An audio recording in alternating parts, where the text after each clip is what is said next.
ಓಂ ಶಾಂತಿ. ಓಂ ಶಾಂತಿ. ಕಲ್ಪಿಸಿಕೊಳ್ಳಿ, ಬಹಳ ಹಿಂದಿನ ಕಾಲದಲ್ಲಿ ಅಂದ್ರೆ ಒಬ್ಬ ಬಲಿಷ್ಠ ಚಕ್ರವರ್ತಿ ಇದ್ದನು.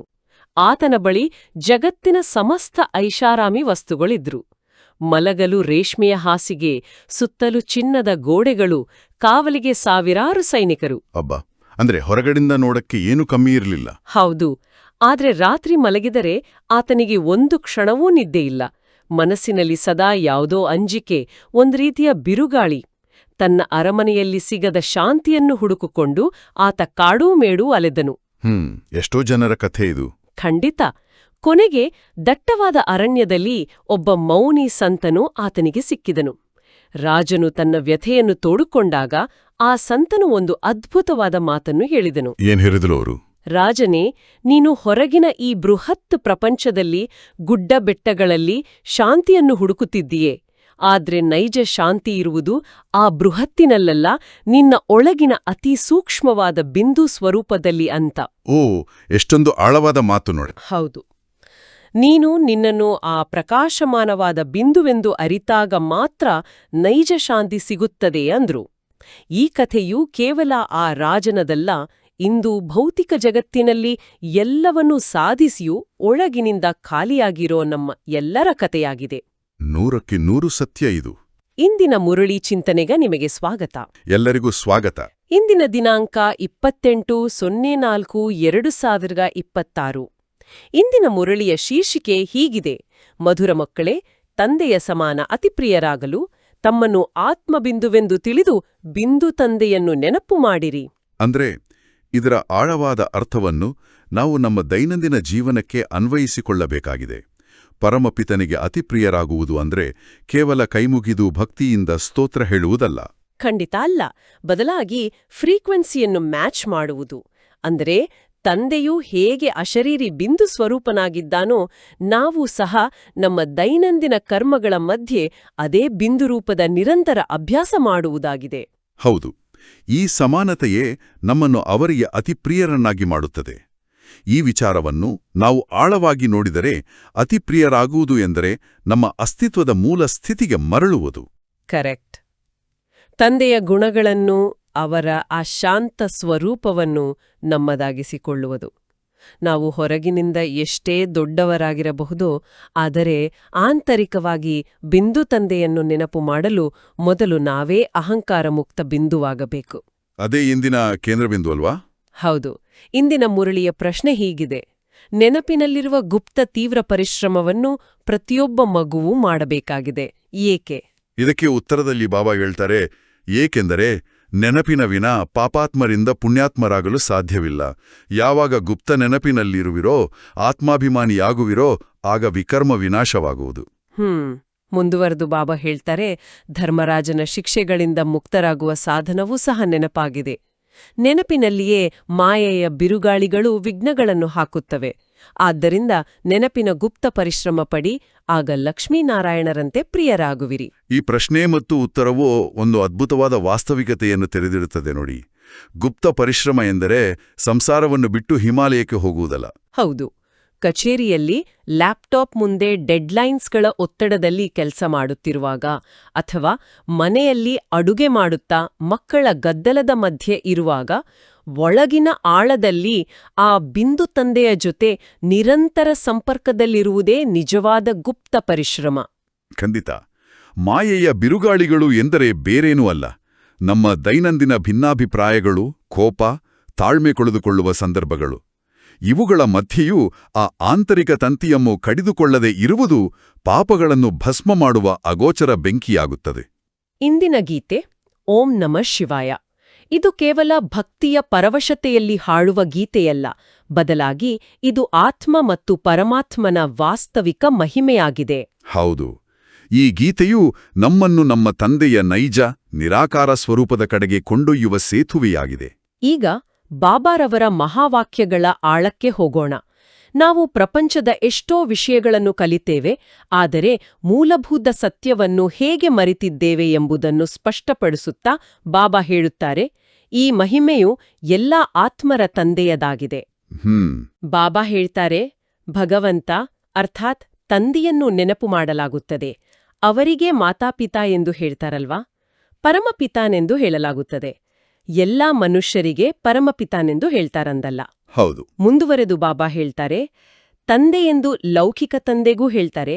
ಯಾರಿಗೆ ಲೌಕಿಕ ತಂದೆ ಎಂದು ಹೇಳುವರೋ ಅವರೂ ಸಹ ಪಾರಲೌಕಿಕ ತಂದೆಯನ್ನು ನೆನಪು ಮಾಡುತ್ತಾರೆ. ವಾಸ್ತವದಲ್ಲಿ ನೆನಪು ಮಾಡುವುದು ಆತ್ಮವಾಗಿದೆ. ಅದು ಲೌಕಿಕ ತಂದೆಯನ್ನು ನೆನಪು ಮಾಡುತ್ತದೆ. ಅಂದ್ರೆ ಆತ್ಮವು ತನ್ನ ರೂಪವನ್ನಾಗ್ಲಿ ಪರಿಚಯವನ್ನಾಗ್ಲಿ ತಿಳ್ಕೊಂಡಿಲ್ಲ ಅಲ್ವಾ? ಖಂಡಿತ. ಅದಕ್ಕೆ ಬಾಬಾ ಹೇಳ್ತಾರೆ, ಆತ್ಮವು ತನ್ನನ್ನೇ ಅರಿತುಕೊಂಡಿಲ್ಲ ಅಂದ ಮೇಲೆ ಪರಮಾತ್ಮನನ್ನು ಹೇಗೆ ಅರಿತುಕೊಳ್ಳುವುದು? ತಮ್ಮ ಲೌಕಿಕ ತಂದೆಯನ್ನಂತೂ ಎಲ್ಲರೂ ಅರಿತುಕೊಂಡಿರುತ್ತಾರೆ. ಅವರಿಂದ ಆಸ್ತಿಯೂ ಸಿಗುತ್ತದೆ. ಇಲ್ಲದಿದ್ದರೆ ಏಕೆ ನೆನಪು ಮಾಡುವರು? ಹೌದು. ಬಾಬಾ ಹೇಳ್ತಾರೆ, ಪಾರಲೌಕಿಕ ತಂದೆಯಿಂದಲೇ ಅವಶ್ಯವಾಗಿ ಆಸ್ತಿಯೂ ಸಿಗುವುದು. ಓ ಗಾಡ್ ಫಾದರ್ ಎಂದು ಹೇಳ್ತಾರೆ. ಅವರಿಂದ ದಯೆ ಕ್ಷಮೆಯನ್ನೂ ಬೇಡುತ್ತಾರೆ, ಏಕೆಂದರೆ ಪಾಪಗಳನ್ನು ಮಾಡುತ್ತಿರುತ್ತಾರೆ. ಇದು ಸಹ ಡ್ರಾಮಾದಲ್ಲಿ ನಿಗದಿಯಾಗಿದೆಯಲ್ವಾ? ಹೌದು. ಬಾಬಾ ಹೇಳ್ತಾರೆ, ಇದೂ ಸಹ ಡ್ರಾಮಾದಲ್ಲಿ ನಿಗದಿಯಾಗಿದೆ. ಆದರೆ ಆತ್ಮವನ್ನು ಅರಿತುಕೊಳ್ಳುವುದು ಮತ್ತು ಪರಮಾತ್ಮನನ್ನು ಅರಿತುಕೊಳ್ಳುವುದು ಕಷ್ಟದ ವಿಷಯವಾಗಿದೆ. ಸಹಜಕ್ಕಿಂತ ಸಹಜವೂ ಆಗಿದೆ ಮತ್ತು ಕಷ್ಟಕ್ಕಿಂತ ಕಷ್ಟವೂ ಆಗಿದೆ. ಓ, ಇದು ಬಹಳ ಮುಖ್ಯವಾದ ಪಾಯಿಂಟ್. ಮುಂದುವರೆದು ಬಾಬಾ ಹೇಳ್ತಾರೆ, ಭಲೆ ಎಷ್ಟೇ ವಿಜ್ಞಾನವನ್ನು ಕಲಿಲಿ ಅವರು ಚಂದ್ರಗ್ರಹದವರೆಗೂ ಹೋಗ್ತಾರೆ. ಆದರೂ ಸಹ ಈ ಜ್ಞಾನದ ಮುಂದೆ ಅದು ತುಚ್ಛವಾಗಿದೆ. ತನ್ನನ್ನು ಮತ್ತು ತಂದೆಯನ್ನು ಅರಿತುಕೊಳ್ಳುವುದು ಬಹಳ ಕಷ್ಟವಾಗಿದೆ. ಗಮನಿಸಿ, ಇಲ್ಲಿ ಬಾಬಾರವರು ಆಧ್ಯಾತ್ಮಿಕ ಜ್ಞಾನ ಮತ್ತು ಭೌತಿಕ ವಿಜ್ಞಾನದ ನಡುವಿನ ಅಂತರವನ್ನು ಎಷ್ಟು ನಿಖರವಾಗಿ ವಿಶ್ಲೇಷಿಸಿದ್ದಾರೆ ನೋಡಿ. ಹೌದು. ವಿಜ್ಞಾನದ ಬಲದಿಂದ ಮನುಷ್ಯ ರಾಕೆಟ್ ಮೂಲಕ ಬಾಹ್ಯಾಕಾಶಯಾನ ಮಾಡಿ ಚಂದ್ರ ಮಂಗಳ ಗ್ರಹದವರೆಗೂ ತಲುಪಿದ್ದಾನೆ. ಆದರೆ ತನ್ನ ದೇಹಣೆಯ ಮಧ್ಯದಲ್ಲಿರುವ ಅತ್ಯಂತ ಸಮೀಪದಲ್ಲಿರುವ ಆತ್ಮಬಿಂದುವನ್ನು ಅರಿಯುವ ಜ್ಞಾನದಲ್ಲಿ ಎಷ್ಟು ಹಿಂದೆ ಉಳಿದಿದ್ದಾನೆ. ಕರೆಕ್ಟ್. ಭೌತಿಕ ಪ್ರಪಂಚದ ರಹಸ್ಯಗಳನ್ನು ಭೇದಿಸಿದ ಬುದ್ಧಿಗೆ ತನ್ನದೇ ಆಂತರಿಕ ಸ್ವರೂಪವನ್ನು ಅರ್ಥಮಾಡಿಕೊಳ್ಳುವುದು ಕಷ್ಟವಾಗಿದೆ. ಹೌದು. ಇದಕ್ಕೆ ನಮ್ಮ ಬ್ರಹ್ಮಬಾಬಾರವರ ಜೀವನವೇ ಅತ್ಯುತ್ತಮ ಉದಾಹರಣೆ. ಯಜ್ಞದ ಅಷ್ಟು ದೊಡ್ಡ ಜವಾಬ್ದಾರಿಗಳನ್ನು ನಿಭಾಯಿಸುವಾಗ, ಲೆಕ್ಕವಿಲ್ಲದಷ್ಟು ಜನರನ್ನು ಭೇಟಿಯಾಗುವಾಗಲೂ ಬಾಬಾರವರು ಪ್ರತಿಯೊಬ್ಬರನ್ನೂ ಆತ್ಮಬಿಂದುವಿನ ರೂಪದಲ್ಲಿಯೇ ನೋಡುತ್ತಿದ್ದರು. ಖಂಡಿತ. ಯಾರ ದೋಷಗಳೂ ಶಾರೀರಿಕ ವ್ಯತ್ಯಾಸಗಳೂ ಅವರಿಗೆ ಕಾಣುತ್ತಿರಲಿಲ್ಲ. ಇದು ಬರೀ ತಾತ್ವಿಕ ಜ್ಞಾನವಾಗಿರ್ಲಿಲ್ಲ, ಅವರ ದೃಷ್ಟಿಯ ಪ್ರಾಯೋಗಿಕ ನಿರಂತರ ಸ್ಥಿತಿಯಾಗಿತ್ತು. ಈ ಆತ್ಮಾಭಿಮಾನಿ ಸ್ಥಿತಿಯನ್ನು ಕಾಯ್ದುಕೊಳ್ಳುವುದು ಏಕೆ ಕಷ್ಟವಾಗುತ್ತದೆ ಎಂಬುದರ ಗುಟ್ಟನ್ನು ಬಿಚ್ಚಿಡುತ್ತಾ ಬಾಬಾ ಹೇಳ್ತಾರೆ, ಮಕ್ಕಳು ಯಾರೆಲ್ಲರೂ ತಮ್ಮನ್ನು ಬ್ರಹ್ಮಕುಮಾರ ಕುಮಾರಿಯರೆಂದು ಕರೆಸಿಕೊಳ್ಳುವರೋ ಅವರು ತಮ್ಮನ್ನು ಆತ್ಮನಿಶ್ಚಯ ಮಾಡಿಕೊಳ್ಳಿ. ಬಾಬಾ ಹೇಳ್ತಾರೆ, ನಾನು ಆತ್ಮ ಬಿಂದುವಾಗಿದ್ದೇನೆ, ನಮ್ಮ ತಂದೆಯು ಬಿಂದುವಾಗಿದ್ದಾರೆ ಎಂಬುದನ್ನು ಮರೆತು ಹೋಗುತ್ತಾರೆ. ಇದು ಕಷ್ಟದ ವಿಷಯವಾಗಿದೆ. ನಾನು ಆತ್ಮನೆಂಬುದನ್ನು ಮರೆತು ಹೋಗುವ ಕಾರಣ ತಂದೆಯನ್ನು ನೆನಪು ಮಾಡುವುದು ಮರೆತು ಹೋಗುತ್ತಾರೆ. ಆತ್ಮಾಭಿಮಾನಿಗಳಾಗುವ ಅಭ್ಯಾಸವಿಲ್ಲ ನಮಗೆ. ಹೌದು. ಬಾಬಾ ಹೇಳುತ್ತಾರೆ, ಆತ್ಮವು ಬಿಂದುವಾಗಿದೆ, ಅದರಲ್ಲಿಯೇ 84 ಜನ್ಮಗಳ ಪಾತ್ರವೂ ನಿಗದಿಯಾಗಿದೆ. ಅದನ್ನು ಆತ್ಮವು ಭಿನ್ನ ಭಿನ್ನ ಶರೀರಗಳನ್ನು ತೆಗೆದುಕೊಂಡು ಪಾತ್ರವನ್ನು ಅಭಿನಯಿಸುತ್ತಿದ್ದೇನೆ ಎಂಬುದೇ ಪದೇ ಪದೇ ಮರೆತು ಹೋಗುತ್ತದೆ. ಇದೇ ದೊಡ್ಡ ಸವಾಲು. ಮುಖ್ಯವಾಗಿ ಇದೇ ತಿಳಿದುಕೊಳ್ಳುವ ಮಾತಾಗಿದೆ. ಬಾಬಾ ಹೇಳುತ್ತಾರೆ, ಆತ್ಮ ಮತ್ತು ಪರಮಾತ್ಮನನ್ನು ತಿಳಿದುಕೊಳ್ಳದೆ ಉಳಿದೆಲ್ಲಾ ಜ್ಞಾನವು ಎಲ್ಲರ ಬುದ್ಧಿಯಲ್ಲಿಯೂ ಇರುತ್ತದೆ. ನಾವು 84 ಜನ್ಮಗಳನ್ನು ತೆಗೆದುಕೊಳ್ಳುತ್ತೇವೆ, ಸೂರ್ಯವಂಶಿ ಚಂದ್ರವಂಶಿ ಆಗುತ್ತೇವೆ. ಈ ಚಕ್ರವಂತೂ ಸಹಜವಾಗಿದೆ ಅಲ್ವಾ? ಹೌದು. ಬಾಬಾ ಹೇಳುತ್ತಾರೆ, ಈ ಚಕ್ರವಂತೂ ಸಹಜವಾಗಿದೆ. ಆದರೆ ತಮ್ಮನ್ನು ಆತ್ಮನಿಶ್ಚಯ ಮಾಡಿಕೊಂಡು ತಂದೆಯನ್ನು ನೆನಪು ಮಾಡುವುದರಲ್ಲಿ ಎಷ್ಟು ಲಾಭವಿದೆಯೋ ಅಷ್ಟು ಕೇವಲ ಚಕ್ರವನ್ನು ಅರಿತುಕೊಳ್ಳುವುದರಿಂದ ಲಾಭವಾಗುವುದಿಲ್ಲ. ಖಂಡಿತ. ಬಾಬಾ ಹೇಳುತ್ತಾರೆ, ನಾನಾತ್ಮನು ನಕ್ಷತ್ರ ಮಾದರಿಯಾಗಿದ್ದೇನೆ ಮತ್ತು ತಂದೆಯೂ ಸಹ ನಕ್ಷತ್ರ ಅತಿ ಸೂಕ್ಷ್ಮನಾಗಿದ್ದಾರೆ. ಅವರೇ ಸದ್ಗತಿದಾತನಾಗಿದ್ದಾರೆ. ಅವರನ್ನು ನೆನಪು ಮಾಡುವುದರಿಂದಲೇ ವಿಕರ್ಮವೂ ವಿನಾಶವಾಗುವುದು. ಈ ವಿಧಿಯಿಂದ ಯಾರೂ ನಿರಂತರ ನೆನಪು ಮಾಡುವುದಿಲ್ಲ ಅಲ್ವಾ? ಹೌದು. ಬಾಬಾ ಹೇಳ್ತಾರೆ, ಈ ವಿಧಿಯಿಂದ ಯಾರೂ ನಿರಂತರ ನೆನಪು ಮಾಡುವುದಿಲ್ಲ, ಆತ್ಮಾಭಿಮಾನಿಗಳಾಗಿ ಇರುವುದಿಲ್ಲ. ಇದು ಪದೇ ಪದೇ ನೆನಪಿರ್ಲಿ, ನಾನು ಆತ್ಮನಾಗಿದ್ದೇನೆ. ಅಂದ್ರೆ ತಂದೆಯ ಆದೇಶ ಇದು. ಖಂಡಿತ. ಬಾಬಾ ಹೇಳ್ತಾರೆ, ತಂದೆಯ ಆದೇಶವಾಗಿದೆ. ನನ್ನನ್ನು ನೆನಪು ಮಾಡಿದರೆ ವಿಕರ್ಮವು ವಿನಾಶವಾಗುವುದು. ನಾನು ಬಿಂದುವಾಗಿದ್ದೇನೆ, ಇಲ್ಲಿ ಬಂದು ಪಾತ್ರಧಾರಿಯಾಗಿದ್ದೇನೆ.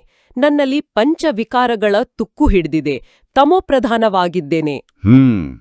ಈಗ ನಾವು ಬದಲಾಗ್ಬೇಕು. ಹೌದು, ಬಾಬಾ ಹೇಳ್ತಾರೆ, ಈಗ ಸತೋಪ್ರಧಾನ ಪ್ರಪಂಚಕ್ಕೆ ಹೋಗಬೇಕಾಗಿದೆ, ಆದ್ರಿಂದ ತಂದೆಯನ್ನು ಬಹಳ ಪ್ರೀತಿಯಿಂದ ನೆನಪು ಮಾಡಬೇಕಾಗಿದೆ. ಈ ರೀತಿಯಿಂದ ತಂದೆಯನ್ನು ನೆನಪು ಮಾಡಿದಾಗ ತುಕ್ಕು ಕಳೆಯುವುದು. ಇದೇ ಪರಿಶ್ರಮವಿದೆ. ನನಗಿಲ್ಲಿ ಬಹಳ ಕಾಡುವ ಒಂದು ದೊಡ್ಡ ಪ್ರಶ್ನೆ ಎದುರಾಗ್ತದೆ. ಜ್ಞಾನದ ಚಕ್ರವನ್ನು ಅಂದರೆ ಸತ್ಯಯುಗದಿಂದ ಕಲಿಯುಗದವರೆಗಿನ 84 ಜನ್ಮಗಳ ಇತಿಹಾಸ ಮತ್ತು ಭೂಗೋಳವನ್ನು ಬುದ್ಧಿಯಲ್ಲಿಟ್ಕೊಳ್ಳುವುದು ಬಹಳ ಸುಲಭ.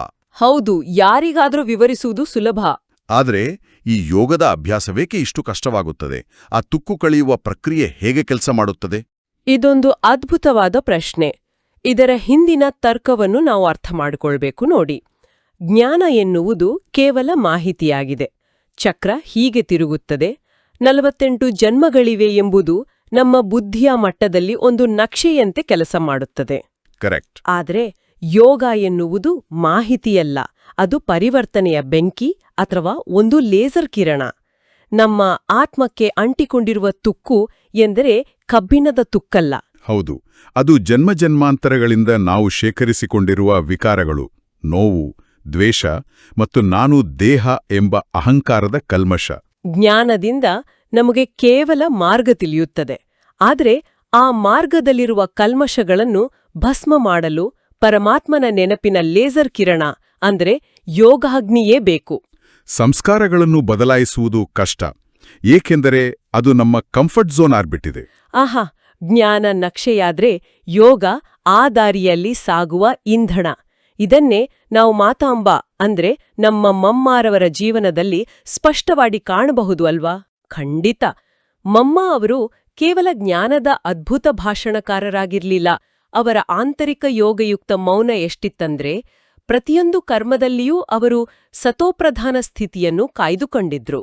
ಹೌದು, ಅವರ ಮೌನವು ಕೇವಲ ಮಾತು ನಿಲ್ಲಿಸುವ ಪ್ರಕ್ರಿಯೆಯಾಗಿರಲಿಲ್ಲ, ಅದು ಆತ್ಮದ ತುಕ್ಕು ಕಳೆಯುವ ಸಕ್ರಿಯವಾದ ಲೇಸರ್ ಕಿರಣವಾಗಿತ್ತು. ನಾವು ಮಾಡುವ ಸೇವೆಯು ನಮ್ಮ ಯೋಗದ ಅಡಿಪಾಯದ ಮೇಲೆ ಹೇಗೆ ನಿಂತಿದೆ ಎಂಬುದನ್ನು ವಿವರಿಸುತ್ತಾ ಬಾಬಾ ಹೇಳ್ತಾರೆ, ಸರ್ವೀಸಿನ ಸಮಾಚಾರವನ್ನಂತೂ ಬಹಳ ಹೇಳ್ತಾರೆ. ಇಂದು ಈ ಸರ್ವೀಸ್ ಮಾಡಿದೆವೋ ಅನೇಕರು ಪ್ರಭಾವಿತರಾದ್ರು ಎಂದು.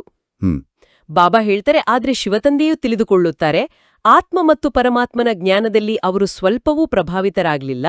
ಭಾರತವು ಹೇಗೆ ಸ್ವರ್ಗ ಮತ್ತು ನರಕವಾಗುತ್ತದೆ, ಹೇಗೆ 84 ಜನ್ಮಗಳನ್ನು ತೆಗೆದುಕೊಳ್ಳುತ್ತೇವೆ, ಕೇವಲ ಇದನ್ನು ಕೇಳಿ ಪ್ರಭಾವಿತರಾಗುತ್ತಾರೆ ಅಷ್ಟೇ. ಬಾಬಾ ಹೇಳ್ತಾರೆ, ಪರಮಾತ್ಮ ನಿರಾಕಾರನೆಂಬುದನ್ನು ತಿಳಿದುಕೊಳ್ಳುತ್ತಾರೆ, ಆದ್ರೆ ನಾನು ಆತ್ಮನಾಗಿದ್ದೇನೆ, ನನ್ನಲ್ಲಿ 84 ಜನ್ಮಗಳ ಪಾತ್ರವೂ ಅಡಕವಾಗಿದೆ, ತಂದೆಯೂ ಬಿಂದುವಾಗಿದ್ದಾರೆ, ಅವರಲ್ಲಿ ಸಂಪೂರ್ಣ ಜ್ಞಾನವಿದೆ, ಅದನ್ನು ನೆನಪು ಮಾಡಬೇಕಾಗಿದೆ. ಈ ಮಾತುಗಳನ್ನು ಯಾರೂ ತಿಳಿದುಕೊಳ್ಳುವುದಿಲ್ಲ. ಹೌದು, ಬಾಬಾ ಹೇಳ್ತಾರೆ, ಈ ಮಾತುಗಳನ್ನು ಯಾರೂ ತಿಳಿದುಕೊಳ್ಳುವುದಿಲ್ಲ. ಮುಖ್ಯ ಮಾತನ್ನೇ ತಿಳಿದುಕೊಳ್ಳುವುದಿಲ್ಲ. ವಿಶ್ವದ ಚರಿತ್ರೆ, ಭೂಗೋಳದ ಜ್ಞಾನವನ್ನು ತಂದೆಯೇ ತಿಳಿಸುತ್ತಾರೆ. ವಿಶ್ವದ ಚರಿತ್ರೆ, ಭೂಗೋಳವಿರಬೇಕು ಎಂಬುದನ್ನು ಸರ್ಕಾರವೂ ಬಯಸುತ್ತದೆ. ಖಂಡಿತ. ಬಾಬಾ ಹೇಳ್ತಾರೆ, ಇವಂತೂ ಅದಕ್ಕಿಂತಲೂ ಸೂಕ್ಷ್ಮ ಮಾತುಗಳಾಗಿವೆ. ಆತ್ಮವೆಂದರೇನು, ಅದರಲ್ಲಿ ಹೇಗೆ 84 ಜನ್ಮಗಳ ಪಾತ್ರವಿದೆ, ಅದು ಅವಿನಾಶಿಯಾಗಿದೆ. ಇದನ್ನು ನೆನಪು ಮಾಡುವುದು, ತನ್ನನ್ನು ಬಿಂದುವೆಂದು ತಿಳಿದುಕೊಳ್ಳುವುದು ಮುಖ್ಯ. ಹೌದು. ಮುಂದುವರೆದು ಬಾಬಾ ಹೇಳ್ತಾರೆ, ತಂದೆಯನ್ನು ನೆನಪು ಮಾಡುವುದರಿಂದಲೇ ವಿಕರ್ಮಗಳು ವಿನಾಶವಾಗುವುದು. ಈ ಯೋಗದಲ್ಲಿ ಯಾರೂ ತತ್ಪರರಾಗಿರುವುದಿಲ್ಲ. ಈ ನೆನಪಿನಲ್ಲಿದ್ದಿದ್ದೇ ಆದರೆ ಬಹಳ ಪ್ರಿಯರಾಗುವರು.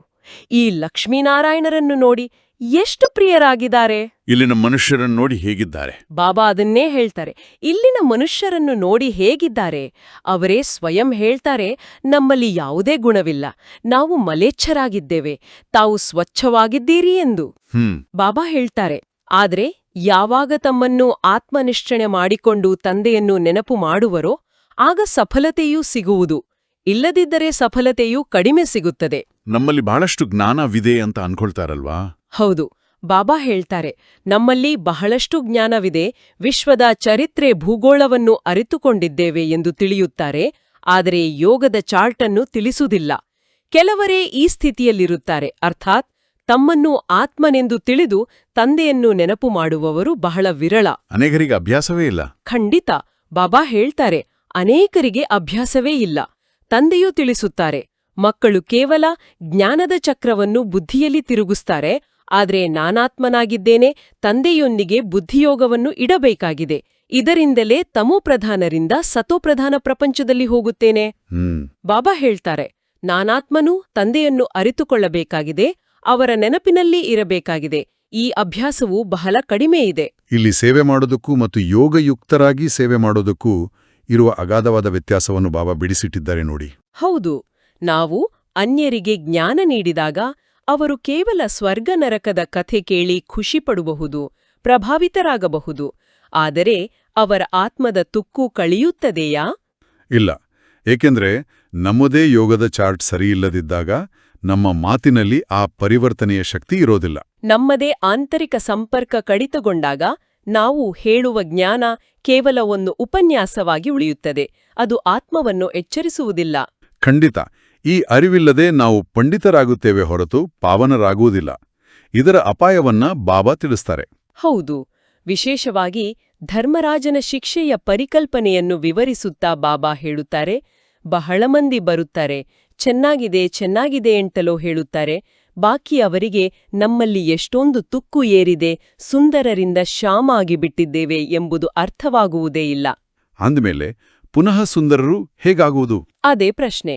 ಬಾಬಾ ಹೇಳುತ್ತಾರೆ, ಅಂದಮೇಲೆ ಪುನಃ ಸುಂದರರು ಹೇಗಾಗುವುದು? ಇದು ಯಾರಿಗೂ ಗೊತ್ತಿಲ್ಲ. ಕೇವಲ ಚರಿತ್ರೆ, ಭೂಗೋಳವನ್ನು ಅರಿತುಕೊಳ್ಳುವ ಕೆಲಸವಲ್ಲ. ಹೇಗೆ ಪಾವನರಾಗುವುದು? ಶಿಕ್ಷೆಯಿಂದ ಮುಕ್ತರಾಗುವ ಉಪಾಯವೇ ಆಗಿದೆ, ಕೇವಲ ನೆನಪಿನಲ್ಲಿರುವುದು. ಯೋಗವೂ ಸರಿಯಿಲ್ಲದಿದ್ದರೆ ಕಷ್ಟ. ಹೌದು, ಬಾಬಾ ಹೇಳ್ತಾರೆ, ಯೋಗವು ಸರಿಯಿಲ್ಲದಿದ್ದರೆ ಧರ್ಮರಾಜನ ಶಿಕ್ಷೆಗಳನ್ನು ಅನುಭವಿಸುವಿರಿ. ಇದು ದೊಡ್ಡ ವಿಷಯವಾಗಿದೆ.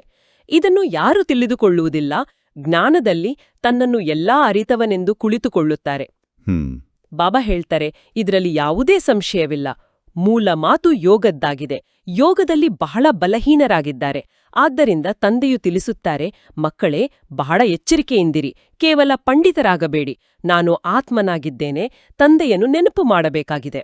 ತಂದೆಯ ಆದೇಶ ಏನಿದೆ ಅಂದ್ರೆ? ಬಾಬಾ ಹೇಳ್ತಾರೆ, ತಂದೆಯೂ ಆದೇಶ ನೀಡಿದ್ದಾರೆ, ಮನ್ಮನಾಭವ. ಇದು ಮಹಾಮಂತ್ರವಾಗಿದೆ. ತಮ್ಮನ್ನು ಆತ್ಮನೆಂದು ತಿಳಿದು ತಂದೆಯೂ ಆತ್ಮನಾಗಿದ್ದಾರೆಂದು ತಿಳಿಯಿರಿ ಮತ್ತು ಅವರನ್ನು ನೆನಪು ಮಾಡಿ.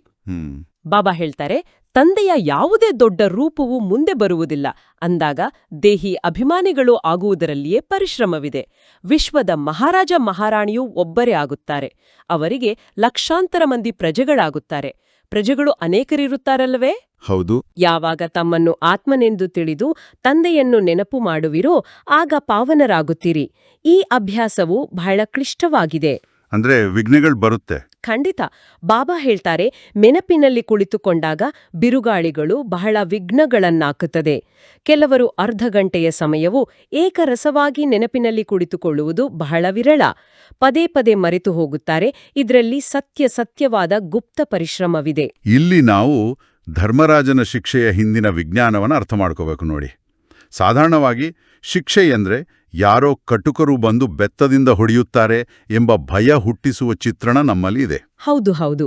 ಆದರೆ ವಾಸ್ತವವಾಗಿ ಧರ್ಮರಾಜನೆಂದ್ರೆ ಯಾರೋ ಮೂರನೇ ವ್ಯಕ್ತಿಯಲ್ಲ. ಅದು ನಮ್ಮದೇ ಆತ್ಮವು ಅಂತಿಮ ಕ್ಷಣದಲ್ಲಿ ಸಂಪೂರ್ಣ ಜಾಗೃತವಾಗಿ ತನ್ನ ಜನ್ಮಾಂತರದ ಕರ್ಮಗಳನ್ನು ಮತ್ತು ವ್ಯರ್ಥ ಮಾಡಿದ ಅಮೂಲ್ಯ ಸಮಯವನ್ನು ಒಂದು ಸ್ಫಟಿಕದ ಕನ್ನಡಿಯಂತೆ ನೋಡುವ ಪ್ರಕ್ರಿಯೆ. ಅಬ್ಬಾ, ಇಂಥ ಮಾತು! ಆ ಕ್ಷಣದಲ್ಲಿ ಉಂಟಾಗುವ ತೀವ್ರವಾದ ಪಶ್ಚಾತ್ತಾಪ, ಅಯ್ಯೋ, ಪರಮಾತ್ಮನೇ ಬಂದು ಕಲಿಸಿದರೂ ನಾನು ನನ್ನ ಸಮಯವನ್ನ ಕೇವಲ ಪಂಡಿತನಾಗುವುದರಲ್ಲಿ ಕಳೆದೆನಲ್ಲ ಎಂಬ ಆಂತರಿಕ ವೇದನೆಯೇ ಧರ್ಮರಾಜನ ಶಿಕ್ಷೆ. ಎಂತಹ ಸ್ಪಷ್ಟವಾದ ವಿವರಣೆ! ಈ ಶಿಕ್ಷೆಯಿಂದ ಪಾರಾಗಲು ಮನ್ಮನಾಭವ ಮಂತ್ರವೇ ಆಧಾರ.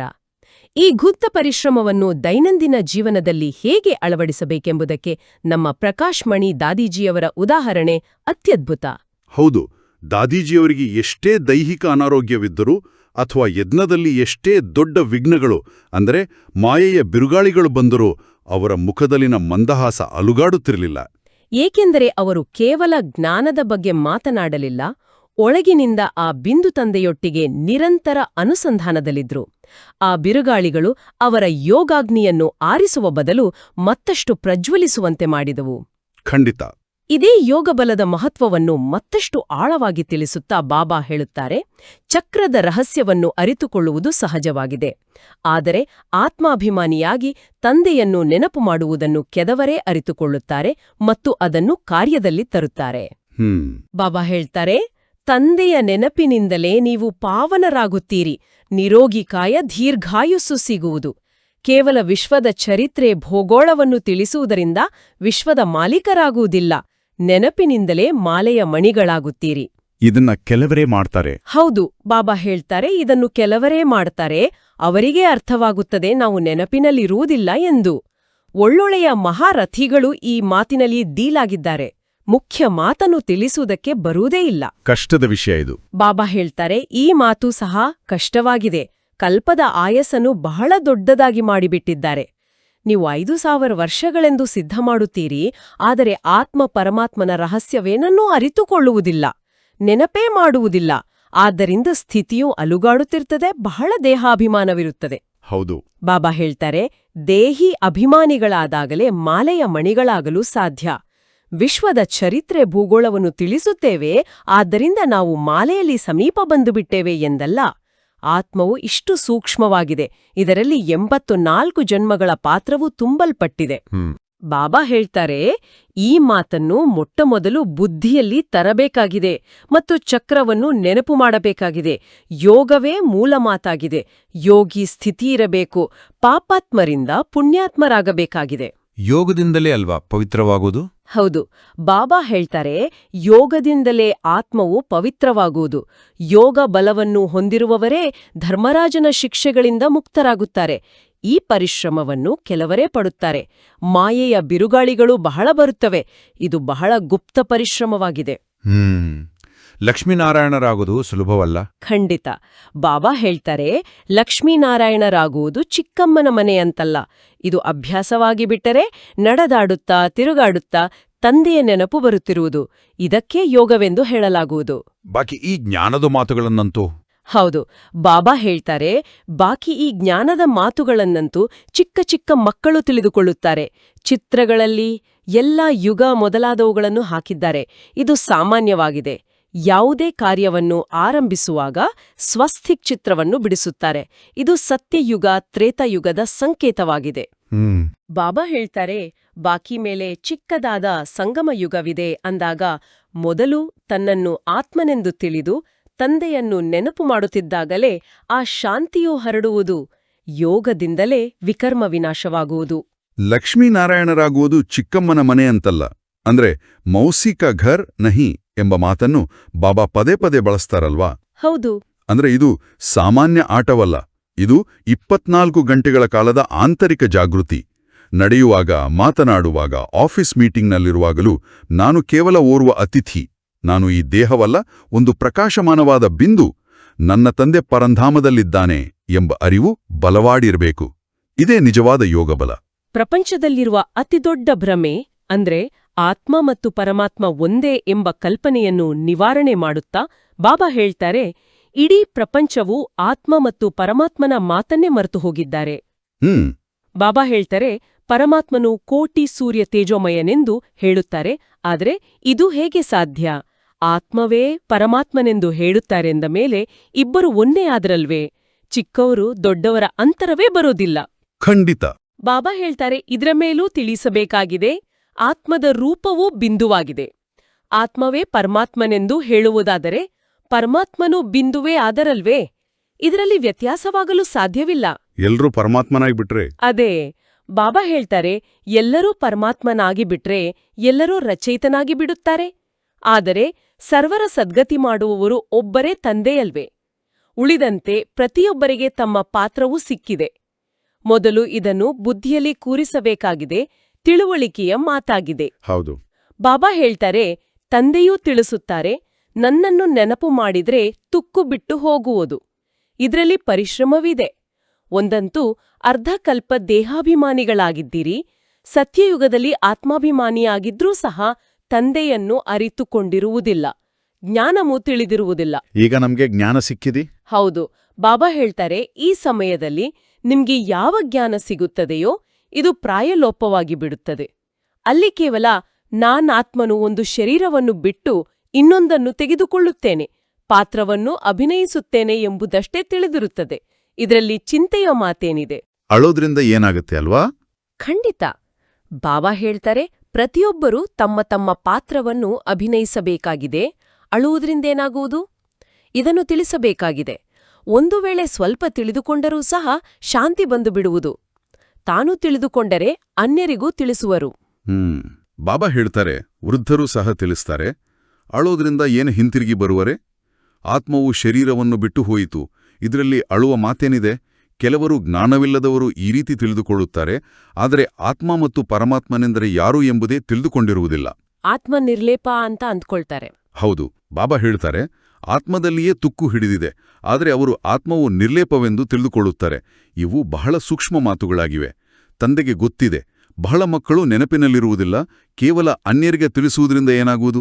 ಕಲ್ಯಾಣ ಆಗಲ್ಲ. ಖಂಡಿತ. ಬಾಬಾ ಹೇಳ್ತಾರೆ, ಬಹಳ ಪ್ರಭಾವಿತರಾದರು. ಇದರಿಂದ ಅವರ ಕಲ್ಯಾಣವಾಯ್ತೆ. ಆತ್ಮ ಪರಮಾತ್ಮನ ಪರಿಚಯ ಸಿಕ್ಕಿದಾಗಲೇ ತಿಳಿದುಕೊಳ್ಳುವರು. ಅವಶ್ಯವಾಗಿ ನಾವು ಅವರ ಮಕ್ಕಳಾಗಿದ್ದೇವೆ. ತಂದೆಯೇ ಪತಿತ ಪಾವನನಾಗಿದ್ದರೆ ಬಂದು ನಮ್ಮನ್ನು ದುಃಖದಿಂದ ಬಿಡಿಸ್ತಾರೆ. ಅವರು ಬಿಂದುವಾಗಿದ್ದಾರೆ. ಹೌದು, ಬಾಬಾ ಹೇಳ್ತಾರೆ, ಅವರೂ ಸಹ ಬಿಂದುವಾಗಿದ್ದಾರೆ. ಆದ್ರಿಂದ ತಂದೆಯನ್ನು ನಿರಂತರ ನೆನಪು ಮಾಡಬೇಕಾಗಿದೆ. ಬಾಕಿ ಚರಿತ್ರೆ, ಭೂಗೋಳವನ್ನು ತಿಳಿದುಕೊಳ್ಳುವುದು ಯಾವುದೇ ದೊಡ್ಡ ಮಾತಲ್ಲ. ಭಲೆ ತಿಳಿದುಕೊಳ್ಳುವುದಕ್ಕಾಗಿ ಬರ್ತಾರೆ, ಆದರೆ ನಾನು ಆತ್ಮನಾಗಿದ್ದೇನೆ ಎಂಬ ಸ್ಥಿತಿಯಲ್ಲಿ ತತ್ಪರರಾಗಿರಬೇಕು. ಇದರಲ್ಲಿಯೇ ಪರಿಶ್ರಮವಿದೆ.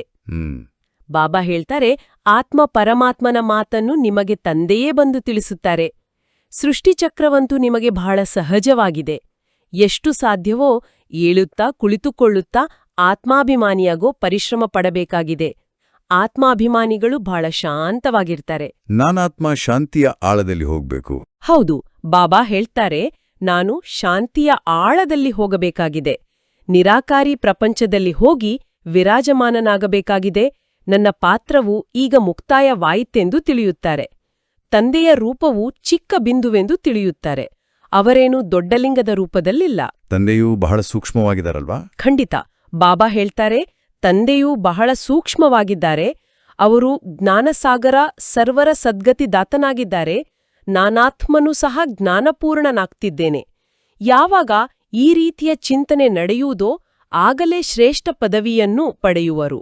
ಇಡೀ ಪ್ರಪಂಚದಲ್ಲಿ ಯಾರಿಗೂ ಗೊತ್ತಿಲ್ಲ ಇದು. ಹೌದು, ಬಾಬಾ ಹೇಳ್ತಾರೆ, ಇಡೀ ಪ್ರಪಂಚದಲ್ಲಿ ಆತ್ಮ ಮತ್ತು ಪರಮಾತ್ಮನನ್ನು ಯಾರೂ ತಿಳಿದುಕೊಂಡಿಲ್ಲ. ನೀವು ಬ್ರಾಹ್ಮಣರು ಈಗ ಹೋಗಬೇಕಾಗಿದೆ. ಸನ್ಯಾಸಿಗಳು ತಿಳಿದುಕೊಂಡಿಲ್ಲ, ಬಂದು ತಿಳಿದುಕೊಳ್ಳೋದೂ ಇಲ್ಲ. ಅವರೆಲ್ಲರೂ ತಮ್ಮ ತಮ್ಮ ಧರ್ಮಗಳಲ್ಲೇ ಬರುವವರಿದ್ದಾರೆ. ಬಾಬಾ ಹೇಳ್ತಾರೆ, ಎಲ್ಲಾ ಲೆಕ್ಕಾಚಾರಗಳನ್ನು ಮುಗಿಸಿ ಹೊರಟು ಹೋಗುತ್ತಾರೆ. ನೀವೇ ಈ ಪರಿಶ್ರಮ ಪಡುವುದರಿಂದ ತಂದೆಯಿಂದ ಆಸ್ತಿಯೂ ಸಿಗುವುದು.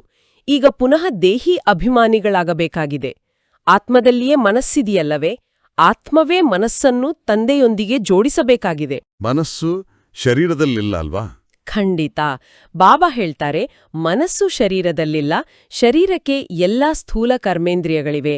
ಮನಸ್ಸನ್ನು ಜೋಡಿಸುವುದು ಇದು ಆತ್ಮನ ಕರ್ತವ್ಯವಾಗಿದೆ. ತನ್ನನ್ನು ಆತ್ಮನೆಂದು ತಿಳಿದು ಪರಮಾತ್ಮ ತಂದೆಯೊಂದಿಗೆ ಮನಸ್ಸನ್ನಿಡಬೇಕಾಗಿದೆ. ಬಾಬಾ ಹೇಳ್ತಾರೆ, ಆತ್ಮವು ಅತಿ ಸೂಕ್ಷ್ಮವಾಗಿದೆ. ಇಷ್ಟು ಸೂಕ್ಷ್ಮ ಆತ್ಮವು ಎಷ್ಟೊಂದು ಪಾತ್ರವನ್ನು ಅಭಿನಯಿಸುತ್ತದೆ. ಇದು ಸೃಷ್ಟಿಯಾಗಿದೆ. ಇಷ್ಟು ಚಿಕ್ಕ ಆತ್ಮನಲ್ಲಿ ಎಷ್ಟೊಂದು ಪಾತ್ರವು ತುಂಬಿದೆ. ಅದು ಎಂದೂ ಕಳೆಯುವುದಿಲ್ಲ. ಬಹಳ ಸೂಕ್ಷ್ಮವಾಗಿದೆ. ನಾವು ಪ್ರಯತ್ನ ಪಡ್ತೀವಿ, ಆದ್ರೆ ದೊಡ್ಡ ರೂಪ ನೆನ್ಪಿಗೆ ಬಂದ್ಬಿಡುತ್ತೆ. ಹೌದು, ಬಾಬಾ ಹೇಳ್ತಾರೆ, ನೀವು ಪ್ರಯತ್ನ ಪಡುತ್ತೀರಿ, ಅದರ ದೊಡ್ಡ ರೂಪವೇ ನೆನ್ಪಿಗೆ ಬಂದುಬಿಡುತ್ತದೆ. ನಾನಾತ್ಮನು ಸೂಕ್ಷ್ಮ ಬಿಂದುವಾಗಿದ್ದೇನೆ. ತಂದೆಯೂ ಸೂಕ್ಷ್ಮವಾಗಿದ್ದಾರೆ. ನೀವು ಮೊಟ್ಟಮೊದಲು ಈ ಪರಿಶ್ರಮ ಪಡಬೇಕಾಗಿದೆ. ಇಷ್ಟು ಸೂಕ್ಷ್ಮ ಆತ್ಮವೇ ಪತಿತನಾಗಿದೆ. ಖಂಡಿತ. ಬಾಬಾ ಹೇಳ್ತಾರೆ, ಇಷ್ಟು ಸೂಕ್ಷ್ಮ ಆತ್ಮವೇ ಈ ಸಮಯದಲ್ಲಿ ಪತಿತನಾಗಿದೆ. ಆತ್ಮವನ್ನು ಪಾವನ ಮಾಡಿಕೊಳ್ಳಲು ಮೊಟ್ಟಮೊದಲ ಉಪಾಯವಾಗಿದೆ ವಿದ್ಯೆಯನ್ನು ಓದಬೇಕಾಗಿದೆ. ಬಾಕಿ ಆಡುವುದು, ನಲಿಯುವುದು ಬೇರೆ ಮಾತಾಗಿದೆ. ಹೌದು. ಬಾಬಾ ಹೇಳ್ತಾರೆ, ಆಟವಾಡುವುದು ಸಹ ಒಂದು ಕಲೆಯಾಗಿದೆ. ವಿದ್ಯೆಯಿಂದ ಪದವಿ ಸಿಗುತ್ತದೆ, ಆಟದಿಂದ ಪದವಿ ಸಿಗುವುದಿಲ್ಲ. ಆಟ ಇತ್ಯಾದಿಗಳ ವಿಭಾಗವೇ ಬೇರೆ ಇರ್ತದೆ. ಅದರೊಂದಿಗೆ ಜ್ಞಾನ, ಯೋಗದ ಸಂಬಂಧವಿಲ್ಲ. ಈ ಭೋಗ ಇತ್ಯಾದಿಗಳನ್ನು ಇಡುವುದೂ ಸಹ ಆಟವಾಗಿದೆ. ಆದ್ರೆ ಮುಖ್ಯ ಮಾತು ನೆನಪಿನದಾಗಿದೆ. ಒಳ್ಳೆಯದು. ಈ ಜ್ಞಾನವನ್ನು ಅರಿತುಕೊಂಡ್ರೆ ನಮ್ಮ ದೈನಂದಿನ ಜೀವನದಲ್ಲಿ ಅಗಾಧವಾದ ಶಾಂತಿ ನೆಲೆಸ್ತದೆ ನೋಡಿ. ಪ್ರಪಂಚದಲ್ಲಿ ಯಾರಾದರೂ ತೀರ್ಕೊಂಡಾಗ, ಶರೀರ ಬಿಟ್ಟಾಗ ಅಜ್ಞಾನದಿಂದ ಮನುಷ್ಯರು ಬಹಳಷ್ಟು ಶೋಕ ಮಾಡ್ತಾರೆ. ಹೌದು. ಆದರೆ ವಾಸ್ತವವಾಗಿ ಆತ್ಮವು ಕೇವಲ ಒಂದು ವಸ್ತ್ರವನ್ನು ಬಿಟ್ಟು ಇನ್ನೊಂದು ವಸ್ತ್ರವನ್ನು ಧರಿಸಲು ಹೋಗಿದೆ. ಆ ಪಾತ್ರಧಾರಿಯ ಈ ಜನ್ಮದ ಪಾತ್ರ ಇಲ್ಲಿಗೆ ಮುಗಿತು ಎಂಬ ಸತ್ಯವನ್ನು ಅರಿತಾಗ ಅಳುವುದರಲ್ಲಿ ಅರ್ಥವಿಲ್ಲ. ಖಂಡಿತ.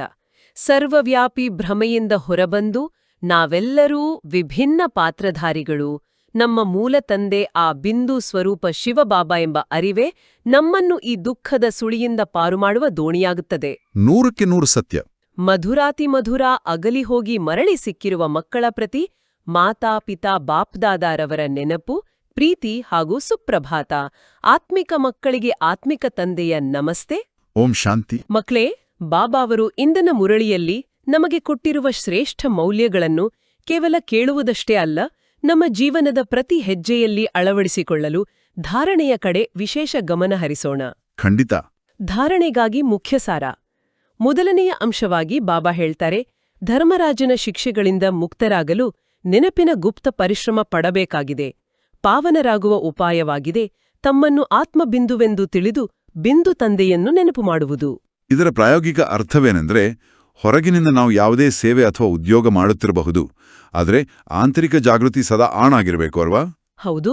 ನಾನು ಈ ದೇಹವಲ್ಲ, ಜವಾಬ್ದಾರಿಗಳನ್ನು ನಿರ್ವಹಿಸುತ್ತಿರುವ ಒಂದು ನಿರಾಕಾರಿ ತಂದೆಯ ಮಗು ಎನ್ನುವ ಅರಿವು ಸದಾ ಎಚ್ಚರವಾಗಿರಬೇಕು. ಇದೇ ಗುಪ್ತ ಪರಿಶ್ರಮ ನಮ್ಮನ್ನು ಧರ್ಮರಾಜನ ಶಿಕ್ಷೆ ಎಂಬ ಪಶ್ಚಾತ್ತಾಪದಿಂದ ರಕ್ಷಿಸುತ್ತದೆ. ಕರೆಕ್ಟ್. ಧಾರಣೆಯ ಎರಡನೇ ಅಂಶ, ಬಾಬಾ ಹೇಳ್ತಾರೆ, ಜ್ಞಾನದಲ್ಲಿ ತನ್ನನ್ನು ತಾನು ಎಲ್ಲ ಅರಿತವನೆಂದು ತಿಳಿದುಕೊಳ್ಳಬಾರದು. ಏಕರಸ ಸ್ಥಿತಿಯನ್ನು ಮಾಡಿಕೊಳ್ಳುವ ಅಭ್ಯಾಸ ಮಾಡಬೇಕಾಗಿದೆ. ತಂದೆಯ ಯಾವ ಆದೇಶವಿದೆಯೋ ಅದನ್ನು ಪಾಲನೆ ಮಾಡಬೇಕಾಗಿದೆ. ನೋಡಿ, ನನಗೆಲ್ಲ ಗೊತ್ತು, ನಾನು ಹಳೆಯ ವಿದ್ಯಾರ್ಥಿ ಎಂಬ ಅಹಂಕಾರವು ಯೋಗಾಗ್ನಿಗೆ ಬೀಳುವ ತಣ್ಣೀರು ಇದ್ದಂತೆ. ಅದು ನಮ್ಮ ಬೆಳವಣಿಗೆಯನ್ನು ತಡೆಯುತ್ತದೆ. ಖಂಡಿತ. ಜ್ಞಾನದ ಅಹಂಕಾರವನ್ನು ಬಿಟ್ಟು ಏಕರಸ ಸ್ಥಿತಿಯಲ್ಲಿರುವ, ಅಂದ್ರೆ ಸ್ತುತಿ ನಿಂದೆ, ಜಯ ಅಪಜಯಗಳೆರಡರಲ್ಲೂ ಮನಸ್ಸನ್ನು ಒಂದೇ ಸಮನಾಗಿ ಇಟ್ಟುಕೊಳ್ಳುವ ಅಭ್ಯಾಸವನ್ನು ನಾವು ದೈನಂದಿನ ಜೀವನದಲ್ಲಿ ಮಾಡಬೇಕು. ಇಂದಿನ ವರದಾನ ಬಹಳ ಸುಂದರವಾಗಿದೆ. ಪ್ರತಿಯೊಂದು ಕರ್ಮವನ್ನು ಮಾಡುತ್ತಾ ಕಮಲ ಆಸನದಲ್ಲಿ ಕುಳಿತುಕೊಂಡಿರುವ ಸಹಜ ಅಥವಾ ನಿರಂತರ ಯೋಗಿ ಭವ. ಅಂದ್ರೆ ಕಮಲ ಆಸನ. ಹೌದು.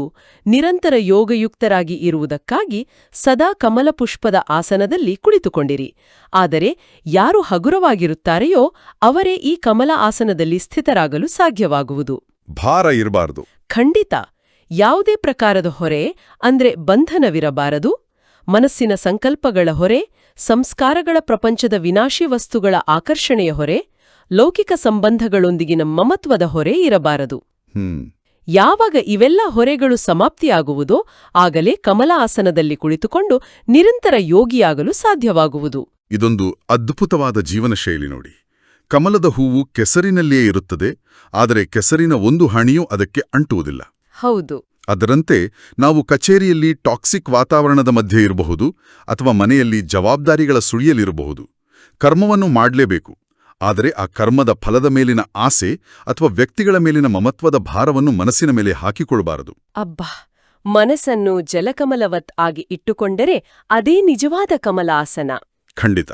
ಇಂದಿನ ಸ್ಲೋಗನ್, ಸಹನಶೀಲತೆಯ ಗುಣವನ್ನು ಧಾರಣೆ ಮಾಡಿಕೊಳ್ಳುತ್ತೀರೆಂದರೆ ಅಸತ್ಯತೆಯ ಆಶ್ರಯವನ್ನು ತೆಗೆದುಕೊಳ್ಳಬೇಕಾಗುವ ಅವಶ್ಯಕತೆ ಇರುವುದಿಲ್ಲ. ಸತ್ಯದ ದಾರಿಯಲ್ಲಿ ಕಷ್ಟಗಳು ಖಂಡಿತ ಬರ್ತವೆ, ಆದರೆ ನಮ್ಮ ಬಳಿ ಸಹನೆ ಎಂಬ ಅಸ್ತ್ರವಿದ್ದರೆ ನಮಗೆ ತಾತ್ಕಾಲಿಕ ಲಾಭಕ್ಕಾಗಿ ಸುಳ್ಳು ಹೇಳುವ ಅಥವಾ ವಾಮಮಾರ್ಗ ಹಿಡಿಯುವ ಪ್ರಮೇಯವೇ ಬರೋದಿಲ್ಲ. ಸಹನೆ ನಮ್ಮನ್ನು ಸತ್ಯದಲ್ಲಿ ಸ್ಥಿರವಾಗಿರಿಸುತ್ತದೆ. ಹೌದು. ಇಂದಿನ ಅವ್ಯಕ್ತ ಇಶಾರೆ, ಮಹಾನರಾಗಲು ಮಧುರತೆ ಮತ್ತು ನಮ್ರತೆಯ ಗುಣಧಾರಣೆ ಮಾಡಿ. ಅಂದ್ರೆ ಯಾರ ಸಂಸ್ಕಾರ ಸರಳ ಮಧುರವಾಗಿರುತ್ತದೆ ಆ ಸಂಸ್ಕಾರ ಸ್ವರೂಪದಲ್ಲಿ ಬರ್ತದಲ್ವಾ? ಖಂಡಿತ. ಯಾವ ಸಂಸ್ಕಾರ ಬಾಪ್ತಾದರವರ ಸಮಾನವಾಗಿ ಬಿಡುವುದು, ಆಗ ಬಾಪ್ತಾದರವರ ಸ್ವರೂಪ ಎಲ್ಲರಿಗೂ ಕಾಣಿಸುವುದು. ಹೇಗೆ ಬಾಪ್ತಾದರವರು ಹಾಗೆಯೇ ಅದೇ ಗುಣ, ಅದೇ ಕರ್ತವ್ಯ, ಅದೇ ಸಂಕಲ್ಪ ಅನುಭವವಾಗುವುದು. ಎಲ್ಲರ ಮುಖದಿಂದ ಇವರಂತೂ ಅವರೇ ಅನಿಸ್ತಾರೆ ಎಂದು ಬರುವುದು. ಈಗ ಒಂದು ನಿಮಿಷ ಮೌನವಾಗಿ ಕುಳಿತು ಇಂದಿನ ಜ್ಞಾನವನ್ನು ಅಳವಡಿಸಿಕೊಳ್ಳುವ ಯೋಗದ ಅಭ್ಯಾಸವನ್ನು ಮಾಡೋಣ. ಶರೀರವನ್ನು ಸಂಪೂರ್ಣವಾಗಿ ಸಡಿಲಗೊಳಿಸಿ. ಹೊರಗಿನ ಪ್ರಪಂಚದ ಎಲ್ಲಾ ಯೋಚನೆಗಳಿಂದ, ಜವಾಬ್ದಾರಿಗಳಿಂದ ಬಿಡಿಸಿಕೊಳ್ಳಿ.